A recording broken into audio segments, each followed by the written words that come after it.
I'm already mic'd up, so I don't know if this is, I don't need both of these.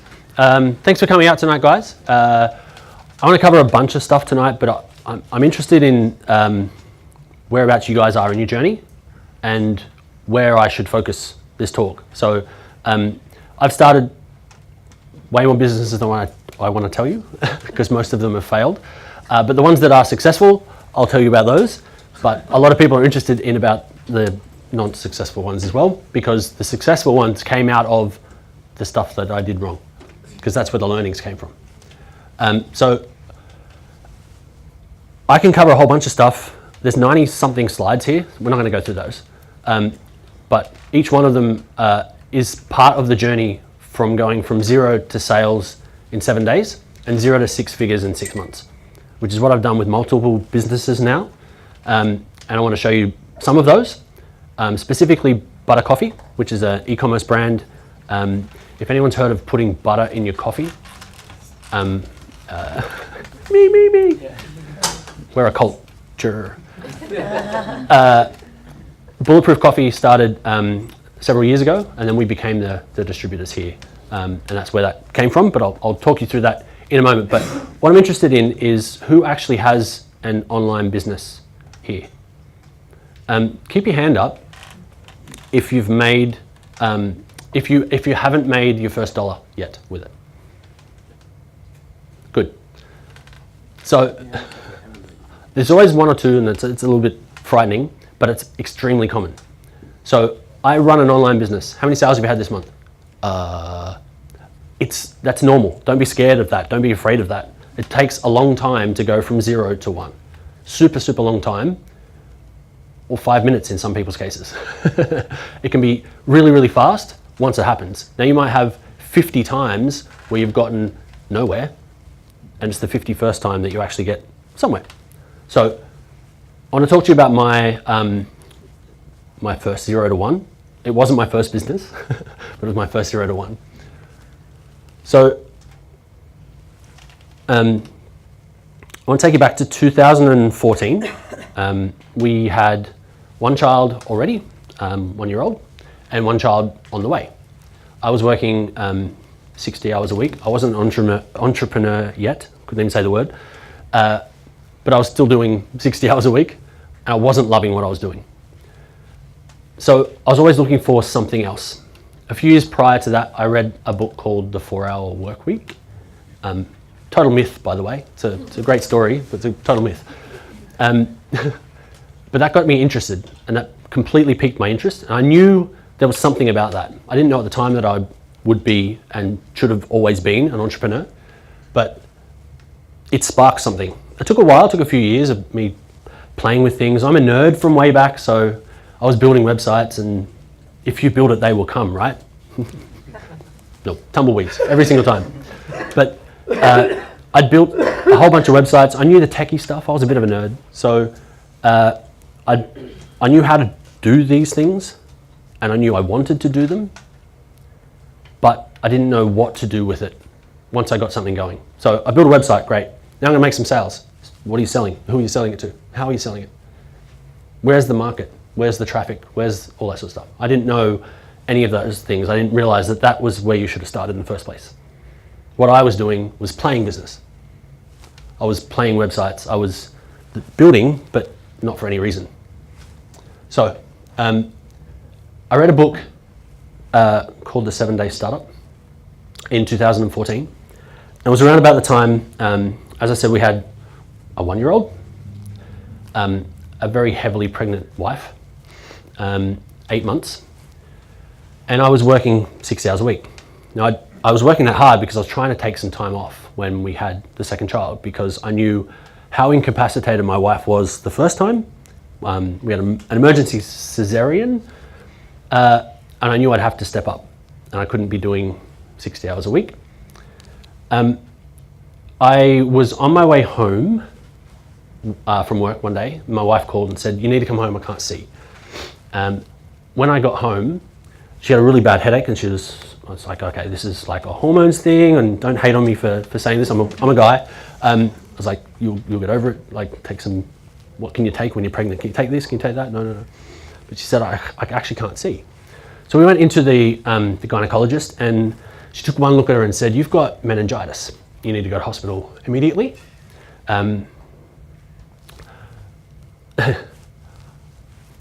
It was a harrowing 48 hours, but she got better, and my son was born, and everything turned out well. But what that actually did for us was I completely opened my mind to nutrition and health and all that sort of stuff, and I discovered, just by chance, Dave Asprey, and he's the inventor of Bulletproof Coffee. So I'm trying my darndest to get this business stuff happening. I'm trying to work out like timings and work and taking time off and all that sort of stuff. But now I've got this new, we have to be healthy, and we have to eat healthy, and we have to look after our home. And turns out it was mold in a house that we were staying in had caused the problem, which is what led me to Dave Asprey, because he was 300 pounds overweight, and it was because of mold in his house when he was younger. So I'm reading this book. It's called The 7-Day Startup. It talks about how you can go from 0 to sales in 7 days, which I'd read the 4-hour work week, and now I'm reading this thing that's giving me the kind of a playbook. Like, he's got a story that works. I know how to build websites. I know how to do this kind of online-y sort of stuff. I haven't done it successfully, but I could do all the things he's saying he can do. But what I was missing was what he calls, and what the lean startup calls, is the product market fit. So I'm going through this nutrition life change. I've found this product called Bulletproof Coffee, which is amazing, and I thought this is the best thing ever. I'm telling everyone about it. I'm telling everyone this story that I still get emotional about years later, of how it completely turned us around. And do you realize that this could hurt you, and you could lose, your family from mold in your house and that sort of stuff. So I'm super passionate about it. I'm my target market. I can identify my target market.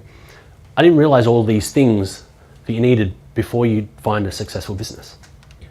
So I'd found my idea, my minimum viable product, which is day 2 of the 7-Day Startup, was I have the product. I've done the samples.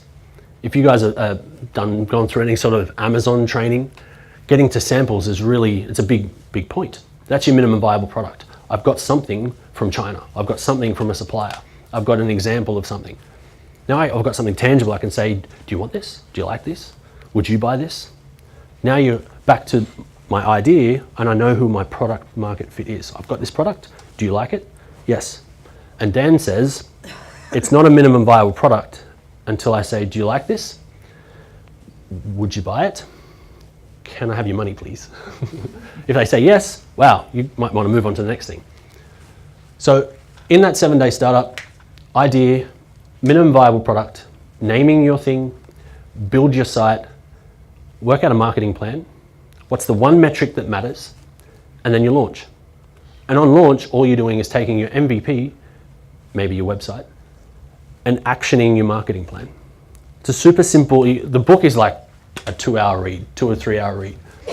So back to my story, I'm reading this book, I'm looking at this is just too easy. I've got these fantastic products. How am I going to do this? I know, I'll tell my friends and family, MVP, you guys need to buy this from me. If I buy heaps of it, I can get it cheaper, so I can go bulk. I can get it from the US instead of the supplier here in Australia. I contacted the supplier in Australia and said, if I get bulk from you, will you give me a discount? After about 9 phone calls, they finally answered the phone. No. Okay, why not? We don't want any competition, and hung up the phone. And that was a big aha moment for me. I'm going to be your competition. So I had my idea, I had my MVP. Coming up with a name for my thing was quite easy because buttercoffee.com.au wasn't gone yet. So I named it really quickly as well. And I knew how to build the website, so that part was easy. But on day 4, I'm having a conversation with my wife.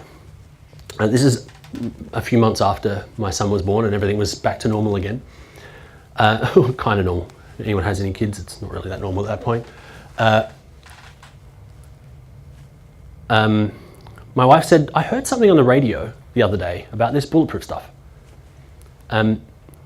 Maybe you're onto something. Of course I'm onto something. This is going to be the greatest thing ever. That's my entrepreneur brain. And I'm a visionary kind of thing, and she just goes, yes, yes, good one, dear. I'm sure this one will work too. At this point, I have no success in any of these things. But I dug into that a little bit.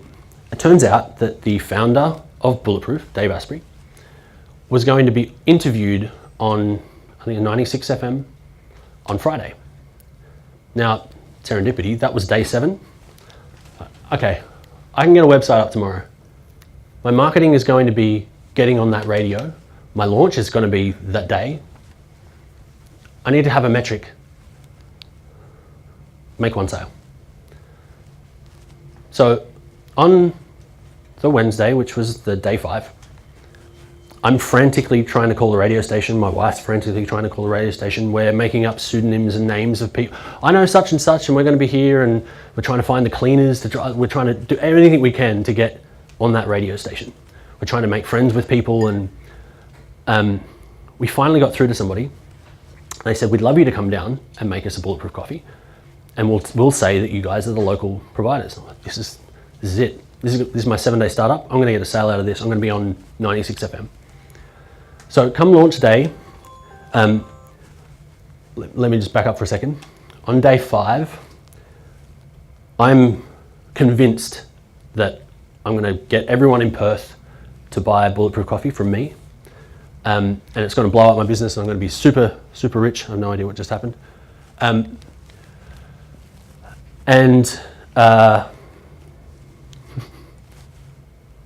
was dead set convinced that this was going to be the biggest thing ever. On day 5, we're going through this marketing plan, and Dan's given me a checklist of things that I need to do, and he's like, you're going to create a Facebook ad and create a Google ad and connect it up to your site and put your tracking on. I'm like, oh, I don't need all this sort of stuff. Make sure you've got multi-platforms. And so in that time, I had to set up a Facebook page. I didn't connect up an ad. I had to set up a Google Analytics tracking and all that sort of stuff. I connected that up. All right, that's nerdy stuff. I know how to do that.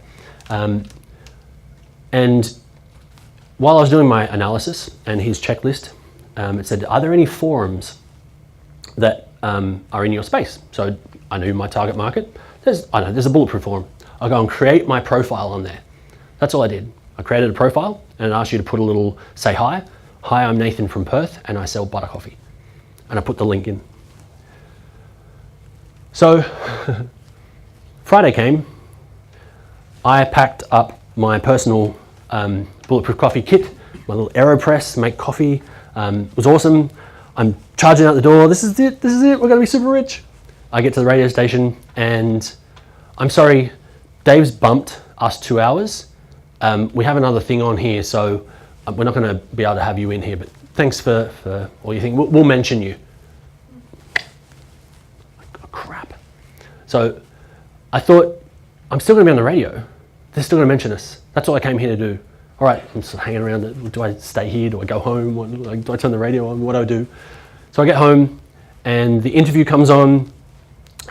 Dave was, I don't know, half asleep or something, mentioned some stuff, and then he says, we actually have a supplier there in Australia, and this is Dave saying this. Like, uh-oh. Yeah, they're the guys over east. And then he hung up. And that was the end. So it was supposed to be like a 45-minute session, and he talked to them for like 8 minutes or something. And then they said, there's the founder of Butter Coffee. Strange thing, putting butter in your coffee. I don't think anyone in Perth would like it. All right, and then they put a song on, and that was it. There was nothing else on the radio.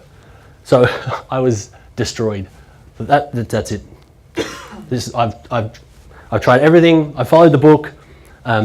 This was it. I was completely deflated.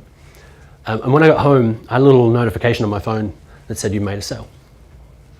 And still a bit emotional. I was so excited. I called the guy. Like, hi, this is Dave from Butter Coffee. You bought something from us. He goes, yeah. I've been a bulletproof guy for 3 years. Really love it. Love all that stuff. I heard him on the radio, so I thought I'd search. I searched the forum. It was my post that I put in the forum. He saw the link. Oh, you guys are in Perth. And Tim was his name, because I still remember. And he's still a customer of ours. So I made my first sale in 7 days. It was nothing to do with my plan. All the things I planned went wrong, but it was because I was doing all the things that I needed to do and not the things I didn't need to do. So I still made sales, even though I followed the playbook. I did a million things to get that one sale, and only one of them I needed to actually get it. So we went from 0 to sales in 7 days. So there's my 7 days. And 0 to 6 figures in 6 months. All from forum posts, blog posts, Facebook ads, and Google retargeting. And that was it. Because I still had a job, and it was still a side gig and 2 kids at home. So that's my story.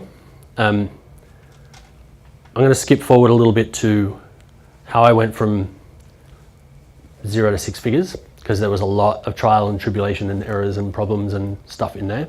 And it kind of ties into to Jesse as well. Has anyone actually read the 7-Day Startup? Has anyone heard of that process before? No, you have, Esther. Yeah. So depending on where you are in your business, those steps matter.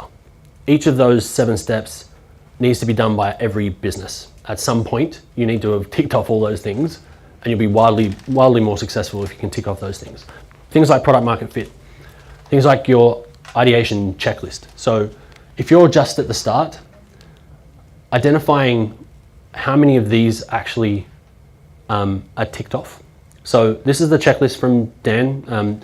All these, there's like 96 slides here going through all that process. So ideation, MVP, building your site, all that sort of stuff, some tools and all sorts of things. So I'll get Jesse to give you guys that. You can run through it. But I found that this checklist is super important for anyone if you're just starting, but also if you're going for an exit. If you're at a certain stage in your business, understanding whether I want to go ahead with it. So I'm at a stage with Butter Coffee as to whether I sell it, exit. If I want to grow it, I'm going to need like money. Do I want to do that? Do I want to take on investors? So if I go back through this, if I went through this at start, 3/4 of them I had nothing. I didn't even know the answers to some of these when I first started. If I go back through it now, I realize that, does this operate profitably without me? I hadn't built in the systems at first, but now I have. So yes, I can tick that off. At first, no, because it wasn't anything without me. So I found this list absolutely genius. I know it's from a breakdown of an MBA, so you go and study business for 4 years and you pretty much come out with most of this. Or you just go read a book. So how do we go from 0 to 6 figures in 6 months? That first sale really fueled me. And it had taken years for me to get to that point, and it seemed like an overnight success. And that generally happens with a lot of the founders that I talk to about this sort of stuff. It took us to almost a month to relaunch and actually have everything tick back off again. So when I said I hadn't set up the Facebook ads, my wife had, and she'd set it on and put it to the wrong page. So we were sending clicks, expensive ones. Now they were cheap back then, but still was $20 a day or something that she was just burning to a site that didn't exist. Because I'm a nerd, I rolled my own website and my own server. So when we had 10 people on the site at once, let's have a sale. It crashed the site and all 10 people dropped out. Do that again. Sorry. So we had about here, we go way down, up, down, up, down. We had server crashes, we had server rollovers, we had PayPal drop out and not tell us. So people were going right through to the sale point, putting the sale in, was coming through to our system, but it wasn't taking the money from their account. So all of these things that I had to go through, and still with my job, and I was still picking and packing and shipping my orders as well. So we had a spare room at home. I had cardboard boxes everywhere. We were going to Bunnings and grabbing the boxes out of that thing.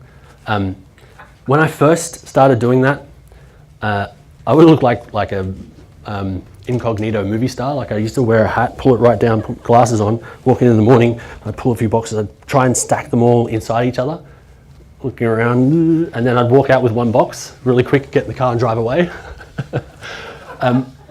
Boxes are actually quite expensive. And the boxes that you can get at Bunnings are really good shapes, and some of them were, like they didn't have logos or labels and stuff on them, really good condition. And they fit perfectly inside the satchels, and I got to know all these sort of processes, which right now are pointless to me, but they really taught me how to bootstrap and get through. By the end, I was rolling in and, hey Cheryl, here to pick up some more boxes. I've got some stacked away from the side for you, so that all worked out in the end. But we took over one of the rooms in our house. I went and bought shelves from Bunnings as well to put all the stock on. But going through every day, we had new orders, we had customer service, we had pack orders. Now, when you run an e-commerce store, it's 24/7. So batching things was another lesson I learned as well. So I would pack an order, I'd hear an order coming through, and I'd pack it again. I'm gonna go to the post office, I need to be there in 20 minutes, and then I've gotta go to work. So I work till 9 to 5.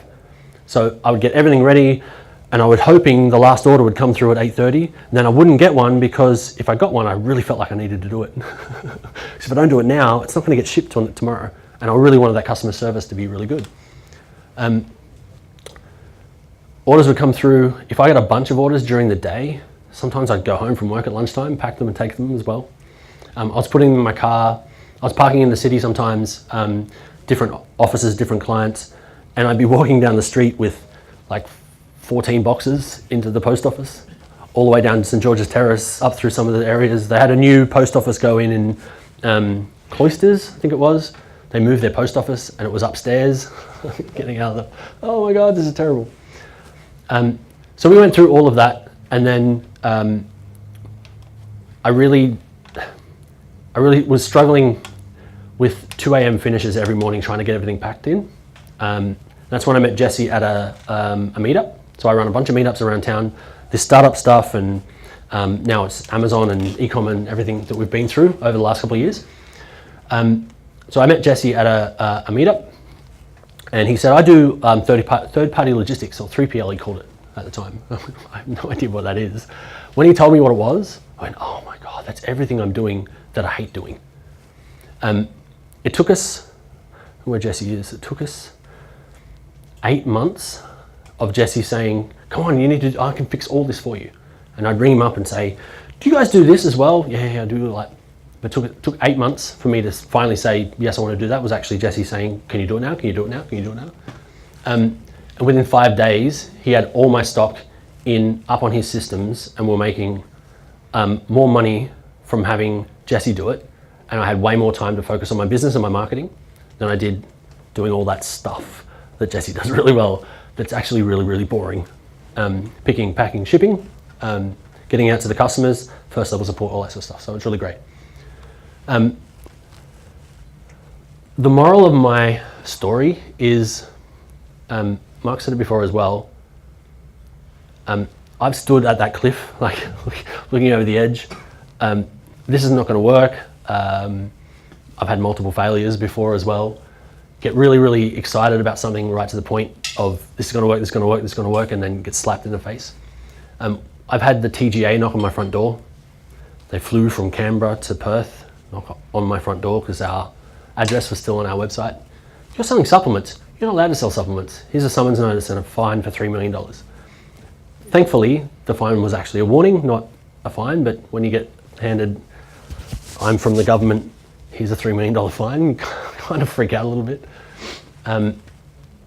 So I've stood at the cliff, like Mark talked about before, but I've also done 60-hour work weeks where I didn't like what I was doing.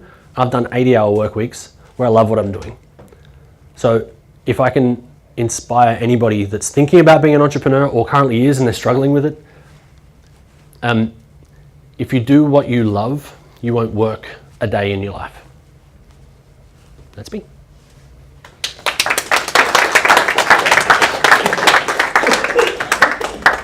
I think Jesse stepped out. So I've now launched 5 e-commerce stores. I've got a bunch of clients. I run a digital marketing agency now. So we do these things for our clients now. I can show them what not to do and what to do. We're up to our fifth store for ourselves. I went through some tea, some physical products. We did Amazon, a whole bunch of stuff as well. So we run meetups and things like that around town as well, if you guys are interested in further collaborating on these types of things. But does anyone have any questions about, I'm a nerd, so you can ask me technical stuff as well. But anything about the story stuff up? Tell us about Funnel Fix It. Okay. So really quick story on the 7-day startup. So I think I've said it about 25 times now, and I'm a nerd. I really got into the marketing. That turned out to be my favorite part of all of this. So writing blog posts, while the content piece itself, writing it, the words, I've always liked stories and things like that, but it takes a lot of time. I really like coming up with the idea that, hey, you guys, like finding topics about coffee or weight loss or that kind of thing. I actually quite like it. I can tell a story about, like I can obviously tell a story about meningitis. I can tell stories about kids, that sort of stuff, being busy and trying to find time to work and eat and all that sort of stuff. And people really resonate with that sort of stuff because it's real life. So I really got into the marketing. I discovered that WordPress sucks, Shopify rules, and all you haters. If you're spending time on your website's tech, you're doing it wrong. It should be rolled, not roll your own, it should be rolled for you, it should be simple, and it should be connected or like to everything. So customer relationship management, CRM systems, fulfillment, tracking, order tracking, customer interaction, customer service, all that sort of stuff. All those sorts of things should all be plugged in and automated because they exist in the big corporations and they're all software as a service. So you pay the same price that, like, they pay the same price as you, like $10 a month or something to have automated fulfillment plugged into your system and stuff like that. So, what systems do you recommend? So definitely Shopify. I use Zapier a lot. I use a lot of Google Docs and that sort of thing. Then I've got some marketing tools. So I'd been through the pain and suffering of having a website go down because I tried to roll it myself. I've tried to build things on Amazon Web Services because it's scalable and super fast and they've got the best servers in the world. It still doesn't work. So I ended up, I tried everything because I could, which was a complete waste of time, and ended up on the one that I really didn't want to go to, which is everyone's using Shopify because it's fast, cheap, and easy. Oh, well, it must suck then. Turns out it's fast, cheap, and easy because it's awesome. So Shopify, it connects to everything. We end up going to that as well. And for anything front end, I like to move fast. I have a bazillion ideas. Going through the 7-day startup process means I can take an idea from 0 to 1 really fast. So if I can prove that it works, if I can get you to pull your wallet out and give me money, then I know that I'm onto something. But I don't want to have to go and build a website and write content and all that sort of stuff. So that's when I discovered a tool called ClickFunnels. It's the ability to build a website, a page in like seconds and have it all connected up with, you can take sales and all sorts of stuff without having to build a website or connect it into anything. Turns out a lot of other people had discovered it as well, and it was wildly popular because of how easy it was for you to take an idea to a sale. This is the greatest thing ever. So I joined that community. Long story short, I identified a gap in the market with servicing that software. As a nerd, I knew how it would work. So I went back through my 7-day startup process and basically replicated the model that Dan did in his book. So if you've read the book, 7-day startup is the story of WP curve. So Dan identified his market, which were bloggers, because he was in that market. And bloggers, or people who write content on the web and make websites and that sort of stuff, couldn't service their WordPress sites. They had no idea, they weren't techie. So he came up with this idea, his 7-day startup idea was, I'll give you unlimited fixes for your website, so I need this headline changed, or I can't connect up this email thing, or this button's in the wrong spot. So he had an IT business. He's like, well, I'll just get my guys, when they're not doing anything, to fix these little things. Super easy. $69 a month, unlimited. And that was WP Curve. I ended up selling to GoDaddy last year. So he completely dominated with it. But that was his 7-day startup, and that's what the 7-day startup story is. So because I had been through several of them, I went, well, what if I did a WP Curve for ClickFunnels, which is what Funnel Fixer is. So we went, I identified it, went through those steps, did my 7-day plan, launched, and we went from 0 to sales in 7 days and 0 to 6 figures in 6 weeks. So that's what, thanks Chris, that's what Funnel Fixer is. So all that to say, I really like this process for how fast you can move. Thanks for sharing that. Just wondering, you mentioned you looked at retargeting, Facebook pixels, and a few different kind of strategies. What percentage of each strategy do you think that you dedicated? Like, did you find one particular pathway more viable than the other? What was that rate? Yeah, absolutely. So it totally depends on your market. I was a complete scattergun at first. I literally went through the checkbox and went, do I need Pinterest? I may as well grab it on here. Do I need Instagram? And that was pretty new back then, a couple of years ago. So I kind of went scattergun. I just created all the profiles and linked them in and had them on the page and that sort of stuff. And then I just tested it. So it worked. It turned out, based on Instagram's growth and the fact that we're in that niche, that Instagram was the best places for ads, but I didn't know that until I tested it. And the best thing, I talked to a couple of people about this before, the best thing about online business, when you've got your tracking set up, it's all about the data. So all my traffic's coming from Pinterest. Well, how much time am I going to spend on Pinterest? Probably quite a lot. You can test other things quite easily, but you can see what's working and you can get the data back, and it's all the people in Perth in this demographic from this age group that like these sorts of things are buying from here. Well, where do they hang out? Where can I get more of those people? So a lot of lookalikes in it. Yeah, absolutely. I mean, even that's kind of the end game, is getting to the point where you can ask those data networks like Facebook for a lookalike audience. All you're doing is really asking them for more of the same. They've got that data, how do I get more of it? But that's only one platform. Like finding that data, we work with some of the distribution platforms in the US. So these are guys that are big media buyers for big publications, and they've got like crazy data. Some of those systems are connected to like Amex and Oracle system, back-end system, CRM system. So when you go to like Coles and Myers and Woolworths and things like that, and you make a purchase on your credit card, they don't get your credit card details, but they get your name and what you purchased and how much it was. And then they sell that to these data services so that they can target and market and remarket to you.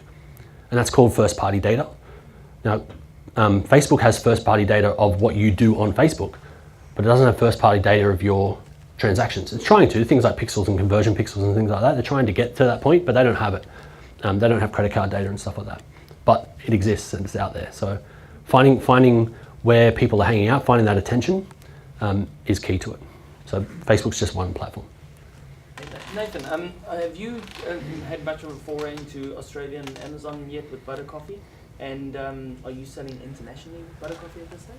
So is anyone selling on Amazon in Australia? It's probably, yeah, a couple. So my goal with all of my businesses was to launch on Amazon. When I did in the US, and they weren't in Australia yet. I quickly realized that Amazon was just a channel, and it's not a very good one. It's definitely good for certain types of businesses, but it's not a business. Running a business on Amazon is scary. It's like on a quicksand, castle made of quicksand. It's not a long-term play. It's just a channel. It's just somewhere to get traffic and sales and stuff like that. But you don't control the traffic and you don't control the customer. And Amazon's made it even harder to actually talk to the customers as well. So anyway, long story short, we launched on Amazon a couple of products. We couldn't sell the bulletproof stuff because we're a distributor. It's part of our terms. But I then obviously I'm in that coffee niche, so we come up with our own private label products in the coffee niche, and like strainers and mugs and all that sort of stuff. So we did that. And then the plan was to bring them here in Australia. And then we pulled our resources, pulled a bunch of our products, went to launch here, and it was such a fizzle that we haven't actually gone through that yet. And with the changes they made in July 1 with the GST and blocking Amazon.com from Australian sellers, kind of threw it, cut amongst the pigeons with it a bit. Yeah. So I think Amazon Australia is a play for people, especially if you're new. I would say over the next 2 to 3 years, it's gonna go completely crazy. It's going through a bit of a bumpy ride at the moment, and the government's not helping. Can you talk about when you were bringing your product to Australia and that process, getting bulletproof coffee across? So if you're going to import a product, up until again July 1 this year, there was a $1,000 rule. So if you bought in a bunch of product that was under $1,000, you didn't have to pay GST or import duties on those. So that changed on July 1. They haven't implemented it 100% yet, so we're still getting ours in, not being checked, but any day now they're going to say, hey, so by the way, since July 1, it's going to be a backdate, I'm sure it is. They just don't have the infrastructure yet to check it, but up until July 1, you could bring in product for under $1,000 and like legally, not a problem. It's not like a black hat type thing. It was fine. But now it's getting more and more increasingly harder to do that sort of stuff. So if you're bringing your products in, I recommend using some kind of shipping service rather than trying to ship it yourself. Because if you have a problem with customs and you're a ma and pa shop and they know, everything just gets 10 times higher. They don't even want to talk to you on the phone because they think you don't know what you're talking about. 9 times out of 10 you don't anyway. So I would, if you're going to be shipping anything large, big, or of high value, then I would go to like a shipment agent. There's a few in Fremantle and a few others if you're going to bring it here. If you're going to ship things into Amazon, you can't ship them straight from China to Amazon.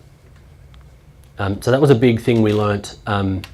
We knew because we're in Australia that that's like what we had to do. But a lot of Amazon sellers in the US don't realize that that's what happens. So Amazon can't be the customs agent that receives the goods, because then they're taking liability for you shipping cement in baby powder. Like this, they don't want to take that liability on. So if you're going to ship things in, get a shipping agent that can handle that sort of stuff. They'll sign off on it and they'll onboard it and they can get it into Amazon as well.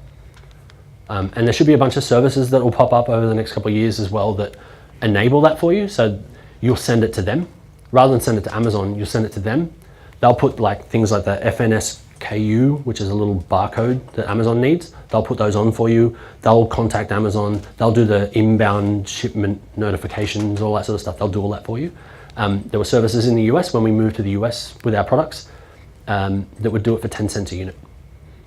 And I worked out it would take me 7 emails, approximately 3 days, and a bunch of pain of things I didn't know the answers to do it myself, or 10 cents a unit. I chose option B. Cool. I have a question. Buyer's persona. So, do you identify your buyer's persona before selling, or do you sell to identify your buyer's persona? Both. Both? I've done both, and I find the first one a lot easier. So if you know your target market, it's so much easier to sell. If you don't know what to sell to them, you can ask them. If you don't know the who, you can't even ask. So I find the first option, which is identifying your target first, because once you identify them, you can ask them what they need. There's different ways to do that, but generally even just by watching them, there's so much data out there you can watch what they're doing, what they're not doing, what they're complaining about. 3-star Amazon reviews, this is something from the 4-Hour Workweek. 3-star Amazon reviews is a gold mine for anyone thinking about products. So I'm in the, for example, I'm in the baby niche, and harking back to my days, what was the problem we had? Just when you first start feeding your baby, they put food everywhere. Like we had, here's the high chair, here's some soup. Somehow, soup got over here. How did that happen? So there was food everywhere. there's a problem. How do I solve it? What about a little scoopy bib? So if you go into Amazon, go to 3-star reviews and say baby bib, and look at a bunch of them, it might say the flap wasn't big enough, or like it'll give you the answers to the problems that people are having. It could be for anything. That was just a stupid idea, but that's it's a gold mine for what people do and don't want. Cool. Thanks, guys. Any more questions?